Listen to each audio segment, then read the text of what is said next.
Hey, what's going on, guys? Hex Competitive back in today, and as always, down in the title below will be the topic we're talking about today. So, in today's topic, we're going to be talking about Scum Switch, obviously the episode 11, and maybe a little bit episode 10. I finally caught up to you guys after I took that week off, and everything was crazy, and things are still kind of hectic right now with my uploading schedule and whatnot. So, basically in this episode, to start right off the rip, we find out that Mugi and Hanabi actually haven't seen each other for like 2 to 3 months, like not smoking, nothing, because that's how much Mugi's been caught up in Akane. And obviously we see that's for all the wrong reasons, and we'll get to Mugi towards the end in a second here. Now, let's talk about the whole Kane and Akane thing, and it's really interesting, and I was kind of like, I don't get it. What's Kane's deal? Like, what's going on? I started thinking about it. It's like, oh, wait, it's the thing I always tell my viewers. It's the thing that I, myself, tell myself. Love is illogical. And whenever you love someone and someone's not taken you, you always want the best for them. And because if you do want the best for them, then, or what makes them happy, then that means you truly love them. You know, that's what someone who truly loves someone should do. And given this is a really weird kind of situation of kind of saying, hey, as long as we can go on dates and stuff like that, you can just keep being a slut. It's just kind of like, whoa. And yeah, that's a little bit over the top, but in the weirdest way, I do understand his thought process here. And we see Akane, you know, she's in this bubble, this shell. It's slowly starting to crack and or pop, right? And we see these emotions are just getting clanked off of her, her bubble she's in, and it's slowly starting to pop.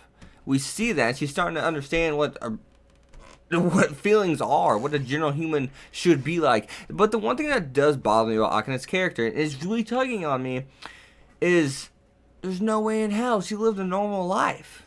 And there's nothing that has told us that she hasn't lived a normal life. So why is she so different? Why is she so evil, essentially, right? Why is she such a bad person to begin with? She even states in like the last, I can't remember his last episode of this one, she's like, this is the only thing I know about myself. What? What does that even mean? And at the same time, she acts like this is her beck and call. Like, I'm so confused, and it really tugs at me, and kind of makes me mad that the writer missed something so essential in that department in a way. I still enjoyed the episodes overall, yeah, but it just makes me mad that, like, that's something so essential. I mean, you can't just say, I don't know. I mean, that's kind of like the same reason people get after Sword Art Online's ending of Akihiko Kaiba whenever, you know, Kirito asks him, so why'd you do all this? He's like, I don't remember, or I don't know.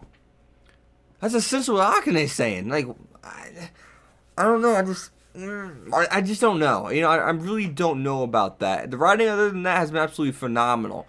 And, you know, that whole scene, we finally see that she's slowly starting to become a person, and even Mugi sees that after they actually go on their date. But just before the date, actually, we find out that Mr. Kane asked Akane to marry him, and she says yes, and he's all happy, and she's like, I'll still cheat on you. And it's kind of like, what in the hell is going on?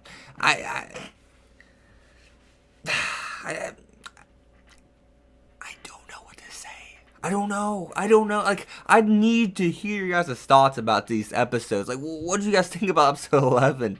I mean, I feel like it slowly kind of, like, got to the point of what's going on. This is absurd. Like, you're going to ask a girl to marry you, and she says, I'm still going to cheat on you, and he's still hugging you, saying it's okay. Like, oh. But now, one thing that really got me was, you know, the ending here. Whenever we see Mugi's like, I won't forget, I'll never forget. And it shows a flashback of her saying, I don't want to be a person that's remembered. I was like, holy shit, well, something had to happen to her life. And he says, I won't forget. And we see that Akane sheds a tear. And obviously we see that Mugi's crying. And Akane shedding a tear, it means that she's really starting to, you know, she's starting to know what love is, what passion is, right? It really resembles that at the same time. And Mugi, this man doesn't even regret what he did, and even though he knows he's been treated like a piece of shit, even though he's been cheated on, even though that he knew he never stood a chance, he's okay with that, essentially. That's what he's saying this last episode. There's no denying that.